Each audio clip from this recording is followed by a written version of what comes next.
Bismillahirrahmanirrahim. Alhamdulillahirabbil alamin wassalatu wassalamu ala asyrafil anbiya'i wal mursalin wa ala alihi wa sahbihi ajma'in. Subhanaka la ilma lana illa ma 'allamtana innaka antal alimul hakim. Rabbi shrah li sadri wa yassir li amri wahlul 'uqdatam min lisani yafqahu qawli. Amma ba'd. Alhamdulillah ala ni'matil Islam, alhamdulillah ala ni'matil iman wa kafa biha min ni'mah. Alhamdulillah, segala puji bagi Allah Subhanahu wa ta'ala yang memberi kita nikmat Islam iman, memberi kita nikmat sehat sempat, memberi kita kenikmatan untuk bisa melangkahkan kaki sampai di tempat-tempat yang mulia, membaca perkara-perkara yang mulia, menjadi bagian dari mereka-mereka yang melanggengkan tilawatul Quran, pembacaan Al-Quran maupun mentadaburi ilmu dari Al-Quran itu sendiri. Ini adalah sebuah kenikmatan yang Allah Ta'ala berikan kepada hamba-hamba pilihannya, merupakan sesuatu yang akan menjadi pelita yang paling nyata untuk kehidupan kita di dunia sampai kehidupan kita nanti di akhirat, yang menjadi sesuatu yang akan mencerahkan kita di dalam menentukan segala sikap untuk sisa waktu usia kita yang Allah Ta'ala berikan untuk kita, sehingga di akhirat nanti insya Allah akan menjadi panenan-panenan pahala yang besar, menjadi keindahan-keindahan yang nyata, menjadi pemantas diri untuk kumpul bersama orang-orang mulia di bawah bendera Nabi kita Nabi Muhammad SAW. Kita sudah berada di awakhiri surat At-Takwir. Kita berada di ayat-ayat terakhir dari surat At-Takwir, di mana Allah Subhanahu wa ta'ala menjelaskan tentang perkara penyampaian wahyu itu sendiri dilewatkan sama Allah Ta'ala lewat malaikatnya yang paling mulia, yaitu malaikat Jibril, diberikan kepada orang yang termulia yaitu Nabi Muhammad SAW untuk disampaikan kepada umat terbaik, yaitu umatnya Nabi Muhammad SAW.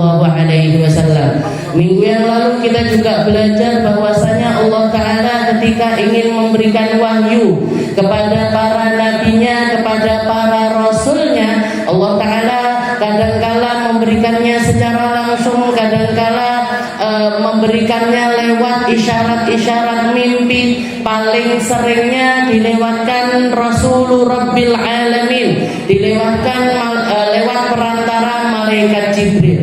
Dan bahkan di dalam Al-Quran juga banyak diceritakan Allah Ta'ala juga seringkali memberikan wahyu, atau wahyu di sini bukan Al-Quran ataupun kalamullah, bukan, akan tetapi semacam ilham yang Allah Ta'ala berikan kepada hamba-hamba mulia yang lainnya. Termasuk yang diceritakan oleh Allah Ta'ala kepada kita tentang perihal Ummu Musa, ibunya Nabi Allah Musa. Allah Ta'ala menceritakan tentang perkara tersebut. Wa auhayna ila ummi Musa an ardi'ih wa fa idza khifti alaihi fa alqihi fil yam. Katanya Allah Ta'ala, kami wahyukan kepada ummi Musa, kepada ibunya Nabi Allah Musa. Maka para ulama sepakat di sini bahwasanya wahyu yang dimaksudkan sama Allah Ta'ala bukanlah semacam wahyu-wahyu yang Allah Ta'ala turunkan kepada para nabi, para rasul. Karena ibunya Nabi Allah Musa sudah pasti perempuan. Dan para ulama sepakat tidak ada nabi apalagi rasul yang datang dari kalangan perempuan. Maka para ulama mengatakan yang dimaksud dengan wahyu di sini apa? Ilham. Ilham yang Allah Ta'ala ilhamkan kepada hatinya ibunda Nabi Allah Musa. Wa wahayna ila ummi Musa an ardi'ih. Dapat ilham apa? Begitu melahirkan seorang putra yang biasanya atau peraturan saat itu Fir'aun memerintahkan setiap bayi yang lahir di tahun tersebut, kalau jenis kelaminnya laki-laki akan dibunuh, tapi Allah Ta'ala menjadikan kelahiran dari Nabi Musa ini jauh dari, istilahnya nggak bocor beritanya, sehingga kabar kelahirannya Nabi Musa ini tidak diketahui siapapun dari golongan yang pro sama Fir'aun. Wa wahayna ila ummi Musa an ardi. Begitu bayinya lahir, ibunya Nabi Musa ini tetap dalam keadaan ketakutan. Allah Ta'ala mengilhamkan ardi'in, kasih susu kepada putramu, susui dia, fa'idha khifti alaihi fa'alqihi fil yam. Tapi kalau kamu sedemikian takutnya tentang keselamatan putramu, lemparkan saja dia ke atas sungai. Jangan bayangkan ibu baru ngelahirin anaknya, dapat ilham dari Allah Ta'ala, susui anakmu. Tapi kalau kamu begitu takut tentang anakmu karena ada peraturan, karena bayi lahir ini siapa yang bisa nutupi? Adanya kelahiran bayi di satu rumah, siapa yang bisa nutupi tentang perkara tersebut? Kalau nangis tetangga mesti dengar, kalau cuci-cuci baju, ompol, popok dan lain sebagainya, orang-orang sekitar pasti paham. Belum lagi melihat perubahan bentuk badan dan lain sebagainya. Maka Allah Ta'ala fa'idha khifti alaihi fa'alqihi fil yam. Kalau kamu takut tentang dia, lemparkan saja ke sungai. Fa'alqihi fil yam. Tapi Allah Ta'ala menjanjikan satu hal kepada ibunya Nabi Musa di dalam ilham yang diilhamkan kepada beliau. Inna radduhu ilaik. Kami pasti akan mengembalikan putramu ini ke pangkuanmu. Inna radduhu ilaiki wa ja'iluhu minal mursalin. Karena kami bahkan akan mengangkat putramu ini nantinya masuk di dalam golongan para rasul-rasulnya Allah. Itu diilhamkan sama Allah Ta'ala kepada ibunda Nabi Allah Musa. Di dalam hadis Nabi Muhammad juga sering kali mengatakan, ittaqu firasatal mu'min fa innahu yara binurillah. Hati-hati sama firasatnya hamba beriman. Karena seringkali orang dikasih firasat sama Allah Ta'ala, itu datangnya dari cahaya yang Allah Ta'ala berikan kepada hamba tersebut. Makanya mungkin kadang-kadang kita, atau apalagi seorang perempuan, apalagi seorang ibu, itu sampai semua orang pasti sepakat, firasatnya itu tajam sekali. Ojo nak, ojo metu, ibu kok gelisah ya kamu, hari ini nggak usah dolan dhisik, hari ini kita di rumah aja, kamu jangan temenan sama anak itu, kamu nggak usah kumpul-kumpul di sana. Jangan seringkali merasakan sesuatu tapi nggak bisa menjelaskan itu apa, nggak ngerti kenapa kok seperti itu. Katanya Nabi Muhammad, ini namanya firasatal mukmin. Ini adalah firasatnya hamba beriman. Fa innahu yara binurillah. Itu firasat datang dari cahayanya Allah. Jadi nggak apa-apa kalau misalkan jenengan dapat petuah dari orang tua, ojo ngono. Kayak abah saya, pernah bu, abah saya itu ketika beli tanah besar, yang sekarang jadi rumahnya umi saya, jadi toko El Sadah nih bu. Pikirannya anak muda, pikirannya orang yang masih bekerja, masih produktif, pikirannya sudah punya rumah, sudah punya toko yang sudah istilahnya yang sudah keluar, istilahnya sudah keluar hasilnya juga sudah punya. Tapi pikirannya orang pengusaha itu biasanya gimana caranya mengembangkan bisnis, piye caranya buka cabang piye caranya golek duit luwih akeh, kan seperti itu kan. Abah saya ketika punya beli tanah itu pikirannya anak muda, sing tak bangun tokone dhisik. Yang mau saya bangun tokonya dulu. Biar apa? Nanti kalau sudah keluar hasilnya lagi, baru bangun rumah di belakangnya. Toh kita juga sudah punya rumah. Tapi begitu pamit sama ibunya, pamit sama nenek saya, kata nenek saya, ora usah, ojo dibangun toko dhisik. Nyapa mak? Apa saya manggil nenek saya emak. Nyapa mak? Kok enggak boleh bangun tokonya dulu, bangun rumahnya dulu aja. Kenapa? Aku melek delok awakmu bangun rumah. Simpel, ala emak-emak banget. Terus pokoknya patokannya pokoknya kamu bangun rumah dulu, dituruti sama abah saya tuh, dituruti. Setelah selesai bangun rumah, depannya kosong, depannya kosong luas sekali, belum jadi toko. Abah saya kepikiran ini rumah tua dan banyak burung-burung yang mulai masuk. Waktu itu zamannya walet itu booming, kerjaannya orang bikin walet itu booming. Abah saya mulai belajar carane narik burung, gimana caranya usaha walet ini itu dan lain sebagainya. Pamit lagi sama nenek saya. Mak, depan nggak usah dibangun ya, dibikin sarang walet aja. Saya sudah dapat doanya Bu dari pengusaha walet di Bangil. Saya sudah dapat doanya, saya dikasih tahu caranya gimana biar narik burung ini itu dan lain. Sebab nanti kerjasama belajar sama Habib Syekh yang ada di Bangil. Kata nenek saya, enggak. Terus gimana? Bongkaran bangunan. Buat apa? Buat toko. Kenapa mak kok nggak boleh jadi sarang walet? Ngono kuwi engko biasane nggarai reget. Yang kayak gitu itu biasanya bikin kotor. Terus nanti buat apa? Buat toko. Toko apa? Sembuh. Pokoknya dadekno toko.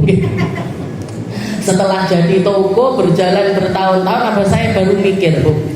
Di samping bisnis walet itu banyak yang hancur, istilahnya banyak yang kolaps, bangkrut dan lain sebagainya. Dan abah saya pengusaha kan nggak ngerti apa yang terjadi di masa depan. Selain hal itu juga abah saya bayangin, misalkan depan rumah ini jadi sarang walet, belakang ini rumahnya kita bakalan jadi rumah angker. Gimana betul? Singklung, nggak ada orang riwariwi, nggak ada orang yang bakalan lewat di situ. Jadi belakangnya rumah kok depannya sarang walet, itu ternyata kalau dipikirkan sekarang akan terjadi hal yang semacam. Nenek saya ngomong cuman pokoknya. Ini apa? Firasatnya seorang mukmin, ditambah lagi firasatnya seorang ibu. Firasatnya seorang ibu ditambah lagi firasatnya seorang ittaku firasatan. Jadi jangan diabaikan, Bu. Kalau jenengan merasa ada kekhawatiran selama itu masih di koridornya, masih yang nggak berlebihan, bukan karena was-was, bukan karena permainannya setan, nggak apa-apa dituruti. Karena bahkan Allah Ta'ala mengilhamkan hal yang semacam itu kepada ibunya Nabi Allah Musa. Dan Allah Ta'ala menjanjikan di dalam wahyunya, di dalam ilhamnya itu, inna radduhu ilaiki wa ja'iluhu minal mursalin. Jangan khawatir wahai ibunya Musa, begitu kamu melemparkan putramu ke sungai, nanti akan datang waktu nggak jauh, nggak lama, hanya kurun waktu beberapa hari saja, anak ini akan kembali ke pangkuanmu, karena nanti ketika dewasa dia akan menjadi salah satu rasulku. Karena nanti suatu saat dia akan menjadi penyampai wahyunya Allah Subhanahu wa Ta'ala. Dan skenarionya Allah Ta'ala luar biasa, Bu, di dalam hal itu. Hanyut di sungai, menepinya ke istananya Fir'aun, yang ngangkat istrinya Fir'aun. Koyok-koyok waktu melihat hal yang semacam itu, terus gak selamat ini, Bang. Gak bakalan selamat, wong aturannya setiap bayi laki-laki bakalan dibunuh. Ini masuk ke sarangnya yang bikin peraturan itu, masuk ke rumahnya orang yang mensahkan peraturan tersebut, yang tanda tangan pengesahan, bocap jempol apa ndak saya belum nanya sama Fir'aun waktu itu. Tapi pergi ke tempat yang paling ditakutkan. Tapi skenarionya Allah Ta'ala luar biasa. dikasih rasa cinta kepada Sayyidah Asiyah, istrinya Fir'aun, yang langsung jatuh cinta kepada bayi tersebut. Setelah itu begitu masuk ditawari susu formula, ditawari ibu-ibu susu yang lainnya, nggak mau nyusu, sehingga dia nangis terus menerus. Datanglah ibunya Nabi Musa, daftar menjadi salah satu ibu susuan di tempat tersebut, langsung nemplek, langsung gelem minum, langsung tenang kembali. Inna raduhu ilaik wa ja'iluhu minal mursalin. Seperti itu Allah Ta'ala ketika menginginkan sesuatu, meskipun dunia seluruhnya enggak mendukung tentang perkara tersebut, akan selalu ada jalan di mana Allah Ta'ala, ketika Allah Ta'ala menakdirkan sesuatu, akan selalu ada jalan untuk menggapai perkara tersebut.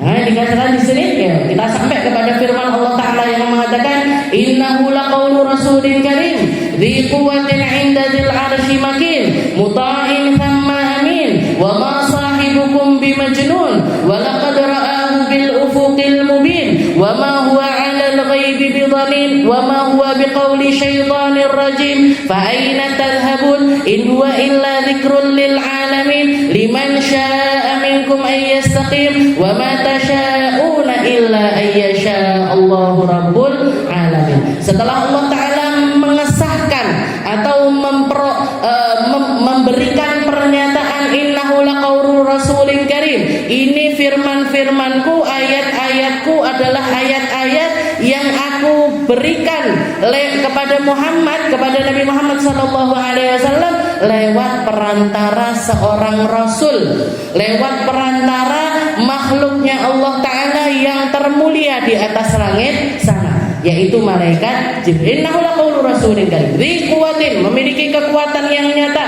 muta'in thamma amin, sangat dipatuhi oleh seluruh makhluk-makhluknya Allah Ta'ala. Wa ma sahibukum bimajnun, dan sungguh yang diberi wahyu juga sudah pasti jauh dari setiap kalimat-kalimat hinaan kalian. Kalian menghinanya sebagai orang gila, dia nggak mungkin orang gila. Kalian menghina Muhammad sebagai seorang dukun, dia jauh dari setiap perdukunan atau setiap bentuk hal-hal gaib semacam itu. Kalian menganggap dia seorang tukang tenung, seorang tukang santet, penghipnotis dan lain sebagainya. Wa ma sahibukum bimajnun, kamu sendiri akan bisa menilai, melihat ketika kamu ketemu sama Muhammad, mendengarkan setiap kalimat-kalimatnya, berbicara dengan dia, berinteraksi dengan dia, melihat setiap hal yang terjadi di dalam kehidupannya, kamu semua prasangka tersebut pasti akan jauh dari diri Muhammad. Makanya dikatakan ada salah seorang pendeta Yahudi yang tinggal di negeri Madinah, namanya Abdullah bin Salam. Namanya Abdullah bin Salam. Dikatakan Abdullah bin Salam ini dulunya pendeta Yahudi. Pendeta Yahudi. Dikatakan Abdullah bin Salam ini adalah seseorang yang sehari-harinya tinggal di dalam gereja.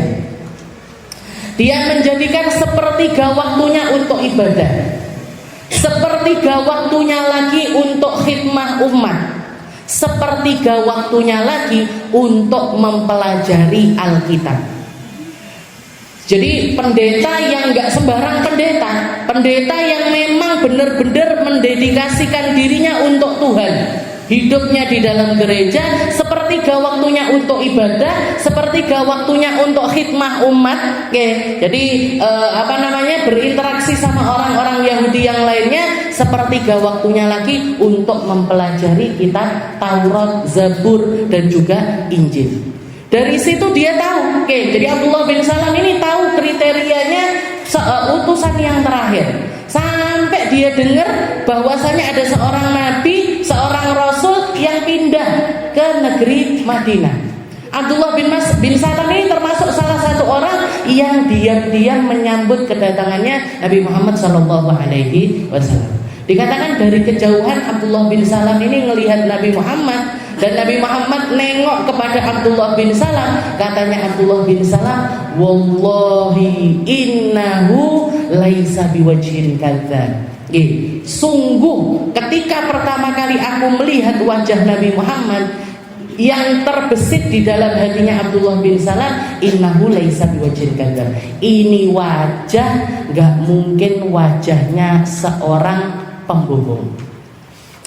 Ini wajah jauh sekali dari hal-hal yang semacam itu.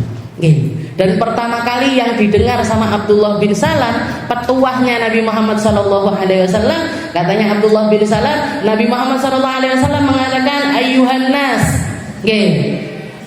at'imut ta'am, wahai ayyuhan nas, afshus salam wa at'imut ta'am wa sallu bil laili wan nasu niyam tadkhulul jannah bisalam.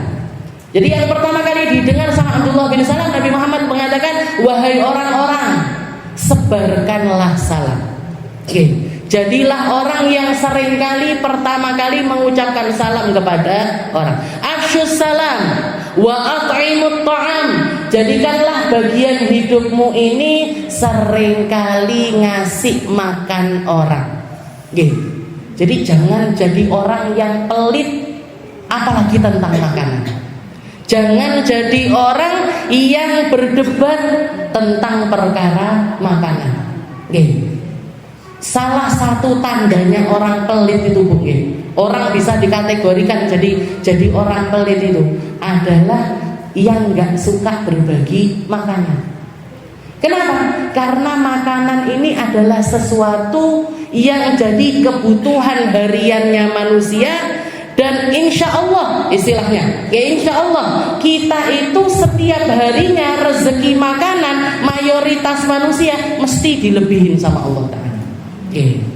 Ta'amul itsnain kafiyul tsalatsa, ta'amul tsalatsa kafiyul arba'ah. Katanya Nabi Muhammad, makanannya orang satu itu cukup dimakan orang dua. Makanannya orang dua itu cukup dimakan orang tiga. Makanannya orang tiga cukup dimakan orang empat. Dan begitu seterusnya. Makanya ketika kita itu enggan untuk berbagi tentang sesuatu yang sifatnya itu piringan, itu sudah menandakan kalau kita ini orang pelit. Itu sudah menandakan kalau kita ini orang pelit. Delok tonggone, saya masak apa ya? Oh, saya masak rawon misalkan. Jangan masak rawon. Saya sangkal sama tetangga yang depan. Nopo sangkal itu? Saya pengen berbagi, masih cuma semangkok ke tetangga depan. Besoknya lagi masak, bagikan ke tetangga sebelahnya lagi. Besoknya lagi masak, kasih ke tetangga. Itu nggak akan bikin jenengan miskin. Yang semacam itu nggak akan membuat kita ini jadi orang miskin. Wa at'imut ta'am. Setelah itu katanya Nabi, afshus salam wa at'imut ta'am wa sallu bil laili wan nasu niyam. Salatlah kalian di saat mayoritas orang itu tertidur. Salat malam, salat tahajud. Kalau kamu bisa mengamalkan 3 amalan ini, tadkhulul jannah bisalam. Kamu insya Allah akan masuk surga. Masuk surga dengan hati yang selamat. Nah, itu katanya Nabi Muhammad. Itu kalimat pertama yang didengarkan oleh Abdullah bin Salam ketika momen pertama kali pertemuannya beliau setelah hijrahnya Nabi Muhammad SAW. Langsung mancep di kepalanya Abdullah bin Salam. Dan setelah itu Abdullah bin Salam langsung ikrar syahadat asyhadu an la ilaha illallah wa annaka rasulullah. Innahu laqaulu rasulin karim wa ma sahibukum bimajnun wa laqad ra'ahu bil ufuqil mubin. Seperti yang kita bahas minggu lalu, Nabi Muhammad ini juga ada momen-momen tertentu ketika beliau ini bertemu langsung dengan malaikat Jibril dalam bentuk yang asli. Pertama, ketika turun wahyu yang kedua, turun surat Al-Muddathir. Ketika turun surat Al-Muddathir itu Rasulullah sebelumnya sempat pingsan, Bu. karena melihat bentuknya malaikat Jibril yang asli. Begitu lari beliau masuk rumah, selimutan, diselimuti sama Sayyidah Khadijah. Malaikat Jibril mendatangi Nabi dalam bentuk tidak lagi seperti bentuk aslinya. Setelah itu mengatakan, ya ayyuhal muddathir qum fa'anzir wa rabbaka fakabbir wa thiyabaka fatahhir wa rujza fahjur wa la tamnun tastakbir. Jangan banyak-banyak berangan-angan. Wahai orang yang berselimut, berdirilah kamu untuk mengingatkan orang-orang, bersihkan pakaianmu, bertakbirlah kamu kepada Allah Ta'ala, sembahlah Allah Ta'ala, dan seterusnya dan seterusnya. Nah, itu sebelum momen tersebut Nabi Muhammad melihat malaikat Jibril dalam bentuk yang asli. Setelah itu yang kedua, ketika malam Isra Mi'raj. Jadi momen Isra Mi'raj itu Nabi Muhammad melihat malaikat Jibril dalam bentuk asli. Walaqad ra'ahu bil ufuqil mubin. Sungguh Muhammad pernah melihat malaikat Jibril fil ufuqil mubin, dalam bentuk yang asli. Wa ma huwa 'alal ghaibi bidhanin wa ma huwa biqauli syaitanir rajim. Setelah itu Allah Ta'ala mengatakan wa ma huwa 'alal ghaibi bidhanin. Nabi Muhammad itu, jadi ini lafaz ini wa ma huwa 'alal ghaibi bidhanin, itu ada dua cara baca. Yang cara baca pertama wa ma huwa 'alal ghaibi bidhanin, pakai do. Kalau pakai do itu artinya bibakhil, artinya Nabi Muhammad itu tentang perkara ghaib gak ada yang disembunyikan sama sekali, gak pernah bakhil tentang perkara tersebut, gak pernah pelit untuk memberikan informasi, bahkan gak pernah menyembunyikan sedikit pun dari apapun yang datang kepada Nabi Muhammad SAW. Seperti yang kita bahas juga di dalam surat Abasa, kalau misalkan Nabi Muhammad itu orang yang egois, kalau Nabi Muhammad itu menyembunyikan beberapa ayat-ayat dari Al-Quran, pastinya surat Abasa itu termasuk di antara yang disembunyikan Nabi. Kenapa? Karena isinya cercaannya Allah Ta'ala kepada Nabi Muhammad. Karena isinya di situ Allah Ta'ala marahin Nabi, mendidik Nabi dengan kalimat-kalimat yang cukup untuk membuat Rasulullah ini hatinya sakit. Abasa wa tawalla an ja'ahul a'ma wa ma yudrika la'allahu yazzakka. Kamu bermuka masam wahai Muhammad ketika didatengin sama orang yang buta. Istilahnya gini, kamu pilih-pilih dakwah. Kamu nganggep orang kaya-kaya itu lebih berhak untuk dapat dakwahmu. Kamu nganggep orang-orang yang punya jabatan itu yang perlu untuk kamu hormati ketika mereka datang kepadamu.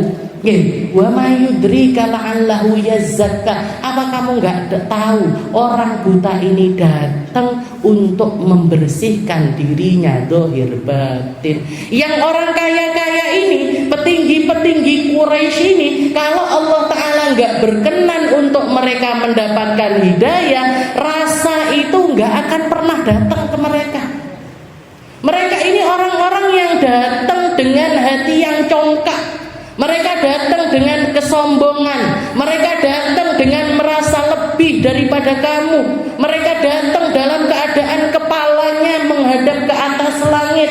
Gak ada tawaduk-tawaduknya, gak ada penghormatan kepadamu, gak ada interest bahkan kepada dirimu, gak ada wahai Muhammad. Kenapa kamu meluangkan waktumu untuk orang-orang semacam ini, padahal ada orang-orang semacam Abdullah bin Umi Maktum yang sangat-sangat ingin selamat lewat kamu, yang sangat-sangat ingin belajar dari dirimu, pengen dengerin Quran, hatinya bersih, pikirannya bersih. Dia adalah seseorang yang ingin naik derajatnya di sisi Allah Ta'ala. Kamu malah cuek sama dia, kamu bahkan bermuka masam kepada dirinya. Kalau ada ayat Al-Quran disembunyiin sama Nabi, Bu, surat Abasa ini disembunyiin sama Nabi.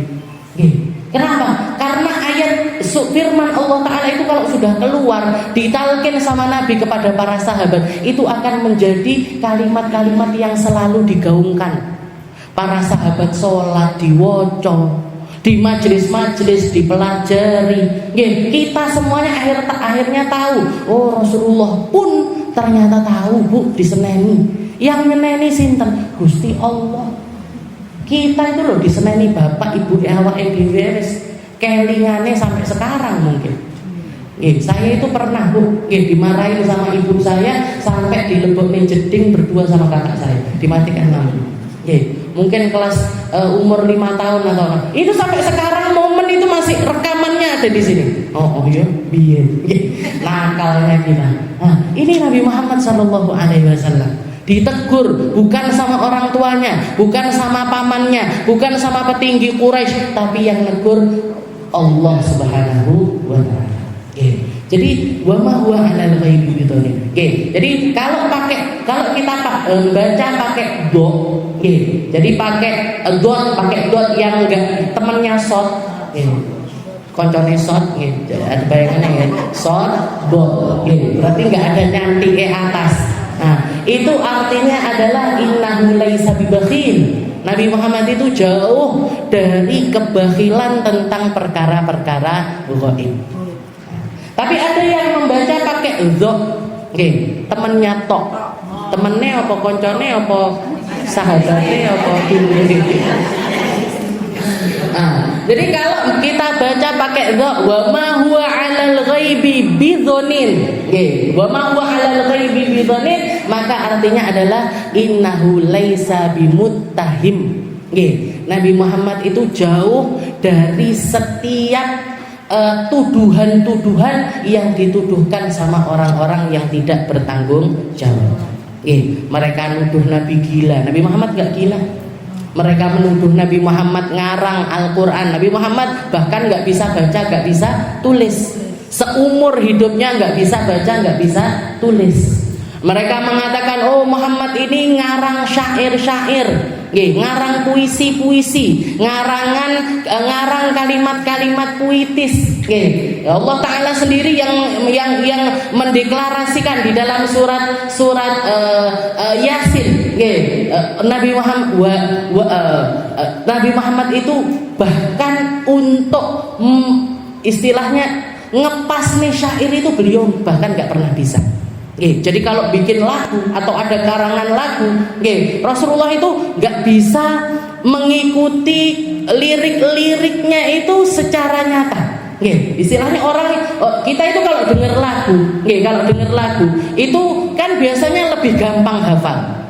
Nabi Muhammad dengar lagu atau dengar syair itu kelibet-libet bacaannya. Jadi mereka nuduh Nabi penyair. Nabi Muhammad nggak bisa bersyair. Bahkan nggak ada riwayat ngarang-ngarang syair, nggak ada beliau. Setelah itu mereka menuduh Nabi Muhammad kahin, seorang dukun, seorang tukang hipnotis. Bahkan orang-orang Mekah itu, begitu Nabi Muhammad muncul untuk mendakwahkan agama Islam, sebagian besar di antara mereka mengatakan la tasma'u li Muhammad. Jangan dengar apapun yang diucapkan sama Muhammad.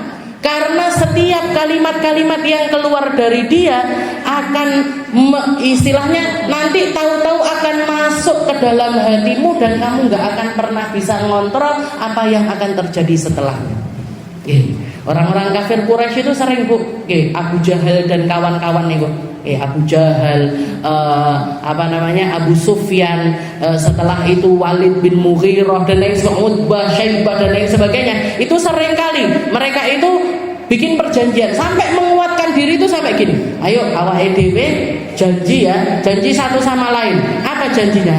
Ojo cedek-cedek omahe Muhammad. Jangan keliling-keliling di sekitar rumahnya Muhammad. Jangan dengerin apapun yang keluar dari mulutnya Muhammad. Mereka janji seperti itu. Nanti tahu-tahu salah satu di antara mereka tengah malam, karena biasanya jadwalnya Nabi Muhammad ngaji itu biasanya tengah malam. Rasulullah ngaji atau membaca Al-Quran diulang-ulang sama Nabi sehingga kedengeran ke sekitar rumahnya. Dan waktunya kalau malam kan tenang, istilahnya nggak bising dengan suara yang lainnya. Nggih, nanti salah satu di antara mereka Abu Jahal misalkan, nggih, ujuk-ujuk unu, nggih, tahu-tahu dirinya sendiri keluar dari rumahnya, pergi ke rumahnya Rasulullah SAW, nempelin telinganya ke tembok rumahnya Sayyidah Khadijah. Nggih, ujuk-ujuk ngrungokne, iki mau coba. Nggih. Setelah itu apa? Dia merasakan ketenangan ketika mendengarkan bacaannya Nabi. Nggih. Ketika lagi kayak gitu, Bu, munyer, nggih, keliling ke rumahnya di rumahnya Sayyidah Khadijah, ketemu koncone. Nggih, ketemu temennya yang kemarinnya itu, dewe janji ojo sampai cedek-cedek lo ya. Jangan sampai deket-deket rumahnya Muhammad. Ketemu temennya. Loh, jereke ora ngrungokne. Setelah itu keliling ke sini lagi, ketemu satunya lagi. Ketemu. Jadi 5 orang ujung-ujung ngumpul. Aduh iki nyapo. Wes pokoknya enggak oleh neh lo ya. Jangan diulangi lagi kayak gini, jangan diulangi lagi. Besoknya gitu lagi. Besoknya gitu. Jadi ada dorongan-dorongan di dalam hati mereka yang tahu-tahu membuat mereka itu datang ke rumahnya Rasulullah SAW.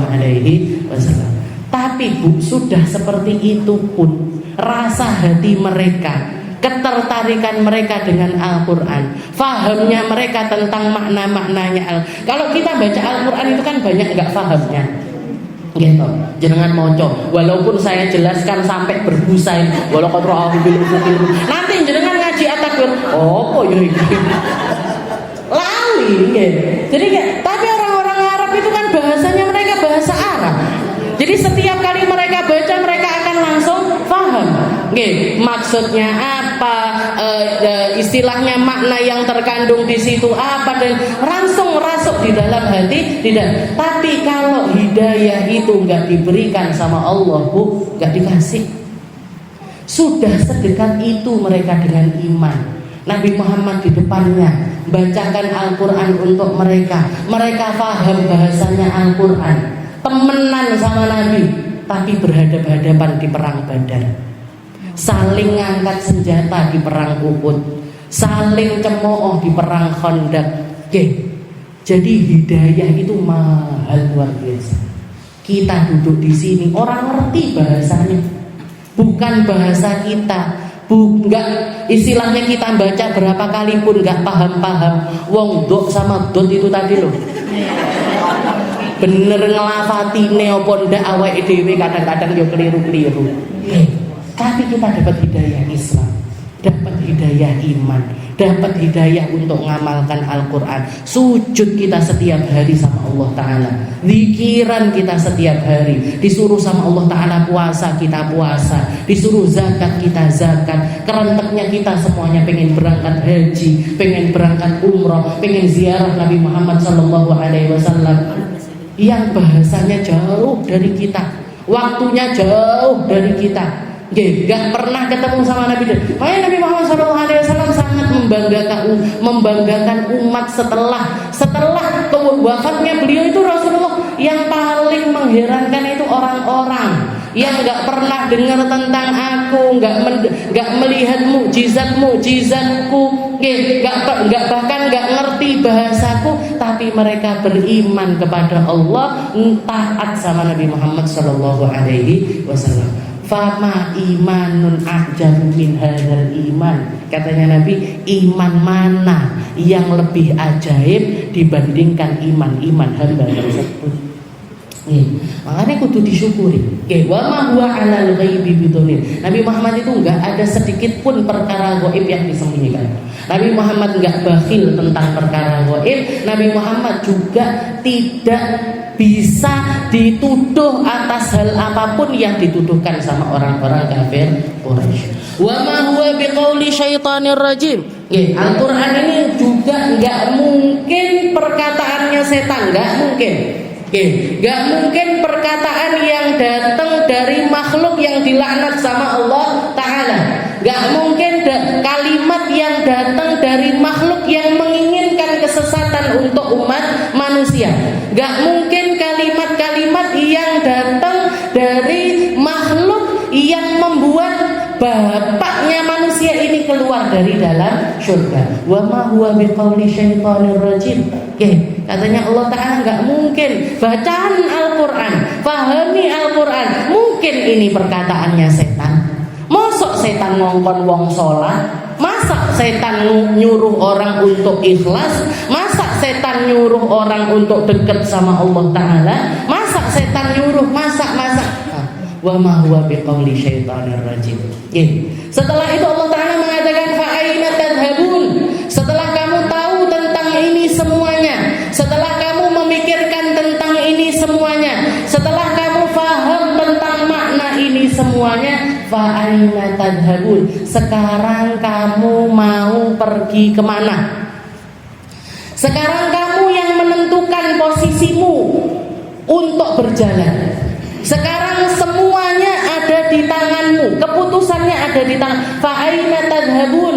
In huwa illa dzikrul lil alamin liman syaa'a minkum ay yastaqim wa ma tasyauna illa ayyasha Allahu rabbul alamin. Fikirkan jalan ini, jalan apa? Jalan Islam. Fikirkan tentang manhaj ini, metode dakwah ini. Pikirkan tentang dakwahnya Rasulullah sallallahu alaihi wasallam. Fa aina tadhhabun? Kamu melihat banyak sekali cabang jalan.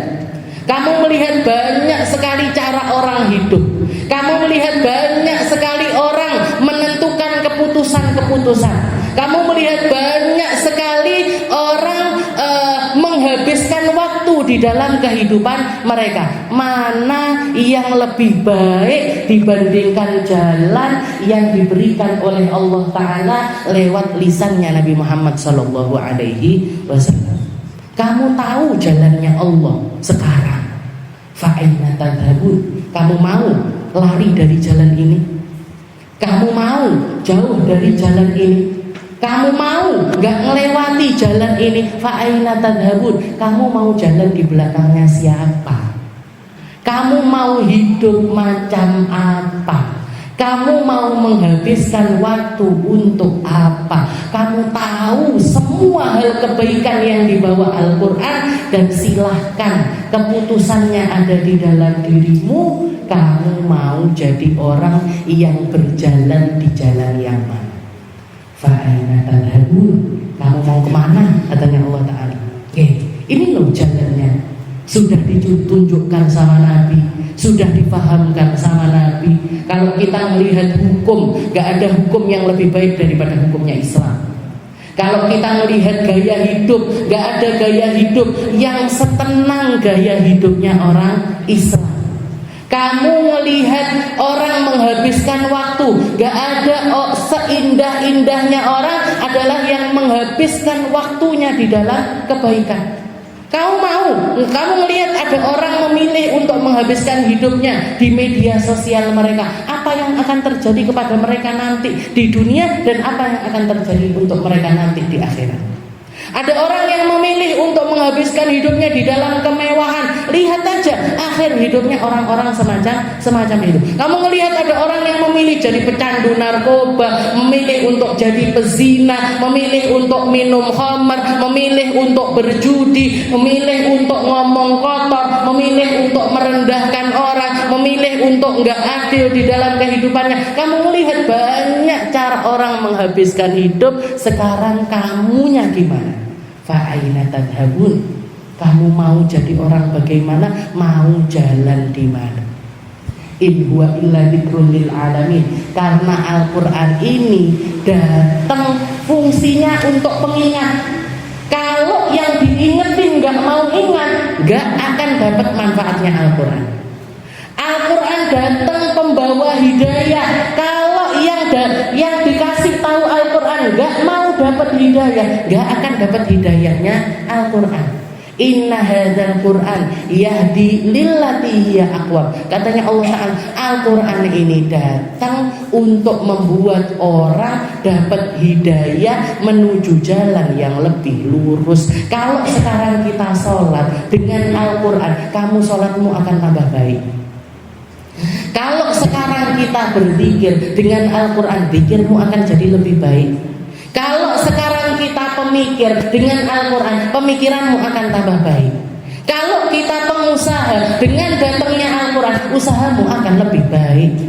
Apapun profesi kita jadi ibu kah, kita jadi nenek kah, kita jadi saudara kah, kita jadi istri kah, kita jadi anak kah, Jadi siapapun kita, ketika Al-Quran itu kita gandeng, ketika kita berjalan beriringan dengan Al-Quran, mau diingetin sama Al-Quran, Al-Quran akan membawa kamu menjadi seseorang yang jauh lebih baik.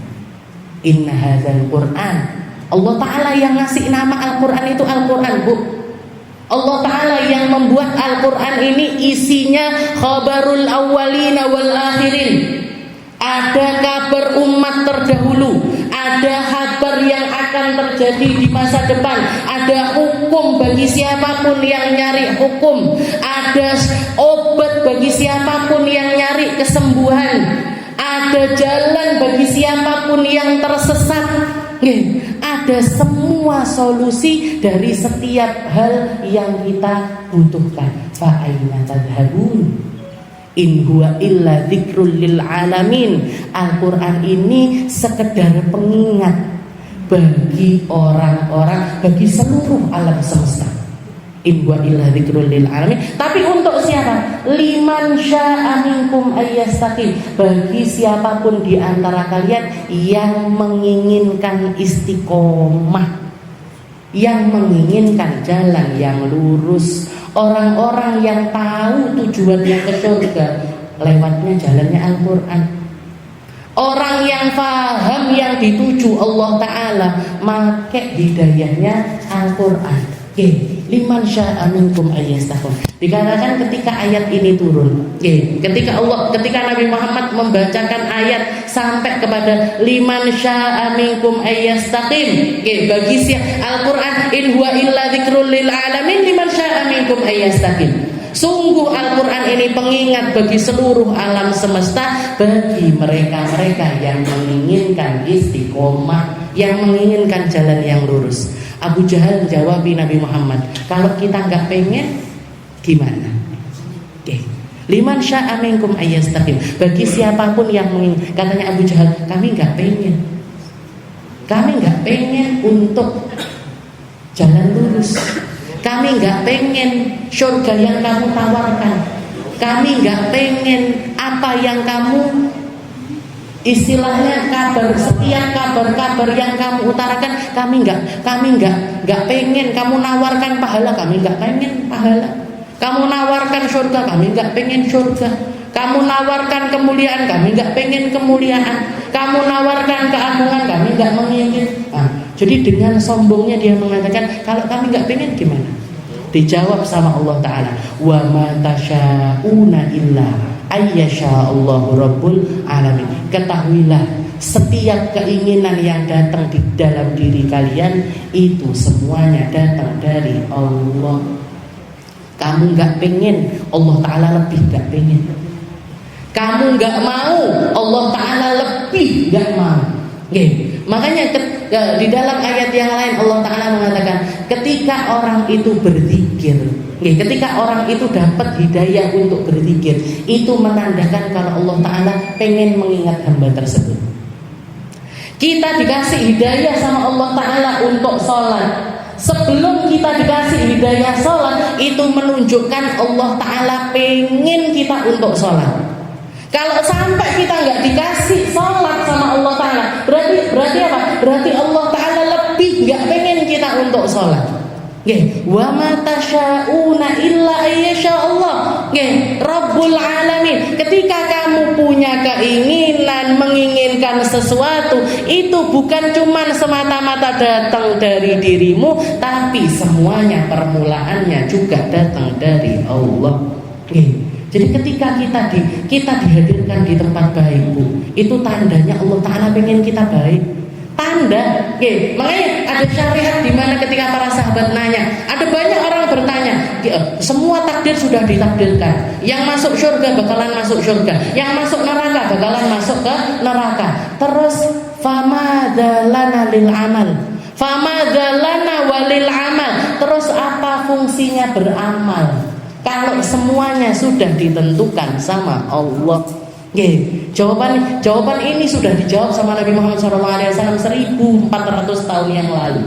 Ketika ada sahabat nanya sama Rasul, pertanyaan yang sama, ya Rasul, terus ngapain kita beramal kalau semua takdir sudah ditentukan, kalau tulisan catatan semua sudah kering, yang bakalan masuk surga bakalan masuk surga, yang masuk neraka juga bakalan masuk neraka, terus ngapain kita beramal? Jawabannya Nabi Muhammad SAW, fakullun muyassar lima khuliqalah. Setiap orang akan dimudahkan sama Allah Ta'ala sesuai dengan tempat kembalinya. Makanya orang penduduk surga, tandanya di dunia digampangkan beramal dengan amalannya ahli surga. Para penduduk neraka, tandanya penduduk neraka, mereka digampangkan untuk beramal dengan amalannya ahli neraka. Orang berzina itu mungkin sebelum dia berzina imannya dicabut sama Allah. Makanya dikatakan sama Nabi Muhammad SAW, la yasriqus sariq wa huwa yasriq wa huwa mu'min. Enggak ada orang mencuri ketika dia mencuri imannya ada di dalam dirinya, enggak ada. Wala yazni zani wa huwa yazni wa huwa mu'min. Lah, gak ada seorang pezina ketika dia berzina imannya ada membersamainya, gak ada juga. Dicabut sama Allah Ta'ala. Makanya Allah Ta'ala ketika menciptakan surga, setelah menciptakan surga, Allah Ta'ala menciptakan penduduk surga.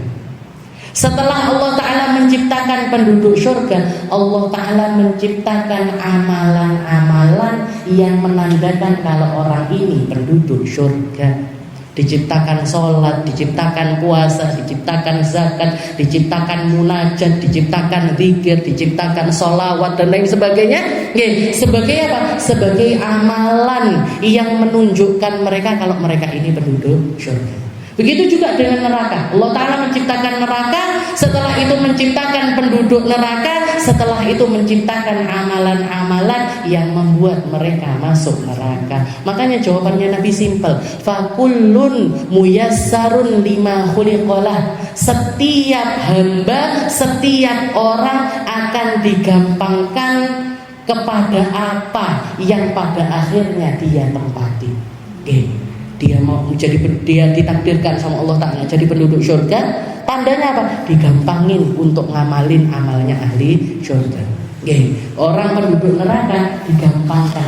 Makanya kalau ada orang, aku zina kok enteng sekali, saya minum khamr kok nggak ada beban ya, saya nipu orang kok kayak plong malahan, saya hibah kok bangga malahan, saya ngomongin orang, ngaji orang banyak, kok nggak ada perasaan di mana-mana di dalam diri saya. Hati-hati Bu, hati-hati, jangan-jangan itu penanda kalau hal tersebut adalah menjadi tanda pengakhiran yang buruk. Na'udzubillah ini.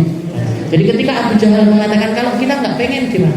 Dijawab sama Allah Ta'ala, wa ma tasyauna, bukan kamu yang pengen. Kalau kamu sampai nggak terbesit keinginanmu untuk mendapatkan hidayah, itu semuanya datangnya juga dari Allah. Wa ma tasyauna illa ayyashallahu rabbul alamin. Mungkin kita semuanya dijaga sama Allah Ta'ala untuk selalu punya kerentek yang baik, untuk bisa selalu melakoni perkara-perkara yang baik, untuk beramal dengan amalannya orang-orang yang baik. Kita nggak ngerti apa yang terjadi di akhir, kita nggak ngerti apa yang terjadi di akhirat nanti, tapi tugas kita selama kita masih dikasih umur sama Allah Ta'ala, masih dikasih kesempatan oleh Allah Ta'ala, urusan kita dengan Allah Ta'ala hanya ibadah, urusan kita dengan Allah Ta'ala hanya berusaha menjadi hamba yang terbaik, selalu menyandarkan urusan kita kepada Allah, menyandarkan takdir kita kepada Allah, menyandarkan setiap keputusan kita kepada Allah, menyandarkan setiap hal-hal yang kita jalani, berusaha untuk selalu berada di jalannya Allah. Semoga apa yang kita usahakan dipandang sama Allah Ta'ala dengan pandangan rahmatnya, dipandang sama Allah Ta'ala dengan pandangan kasih sayangnya, dipandang sama Allah Ta'ala dengan pengampunannya, dengan anugerahnya, dengan kemuliaannya, sehingga apa yang kita usahakan ini tidak bernilai sia-sia. Dan mungkin semua hal yang kita jalani, dari belajarnya kita, dari nyemaknya kita, dari ngajinya kita, dari bacaan-bacaan Al-Quran yang kita baca, semoga bisa menjadi perkara-perkara yang akan meluaskan hati kita, yang akan meluaskan pikiran kita, akan memperbaiki keadaan hidup kita di dunia sampai akhirat nanti. Dan mungkin juga menjadi penjagaan bagi anak-anak kita, jadi keluarga kita, jadi penjagaan untuk semua orang yang kita sayangi, agar semuanya sebagaimana kita bersama-sama di dunia, kita juga menginginkan untuk bersama-sama sampai di akhirat nanti. Ala hadhihi niyyah wa ala kulli niyatin shalihah wa ila hadratin Nabi Muhammad sallallahu alaihi wasallam bisirril Fatihah.